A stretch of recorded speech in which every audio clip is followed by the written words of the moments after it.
calls the attention of another monster. He barely has time to turn around before a skullcrawler eats him. Night falls. In the village, while others chit-chat, Conrad and Weaver look at the northern lights. She's trying to a picture but her flashlight broke, so Conrad lends her his lighter, a gift from his father who had fought in World War II. He was his hero. In the jungle, Packard's team is setting camp, and Randy tells him this plan is folly. Packard replies that if he doesn't like how he runs things, he can leave.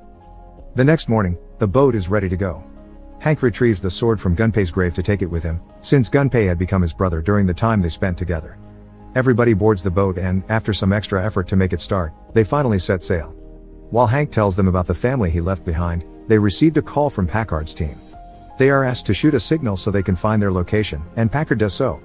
Turns out they're close enough to pick them up, but the celebration is soured when one of those weird birds flies by and takes Nievs to eat with its flock. They can't do much but keep moving. A couple of hours later, they land the boat and get off to reunite with Packard and his team. Now everyone is back together. Conrad wants them to get back on the ship and leave fast, but Packard refuses. He still wants to find Chapman. Hank protests against the idea since going west means going where the skullcrawlers live. But since his job is to track, Conrad ends up giving in under the condition they make it back by nightfall. The group departs in search of Chapman and on the way, they find the skeletons of Kong's parents. Despite Hank's complaints, Packard orders them to cross the mass grave, which is covered in a weird mist, a mist they discover is flammable when Cole drops his cigarette and causes an explosion. They don't make it very far before a skullcrawler reaches them, and they quickly hide behind those giant bones. The skullcrawler pauses to puke out a skull that lands near Conrad and makes it possible for him to notice it as Chapman's name tag, then it seemingly turns around and leaves.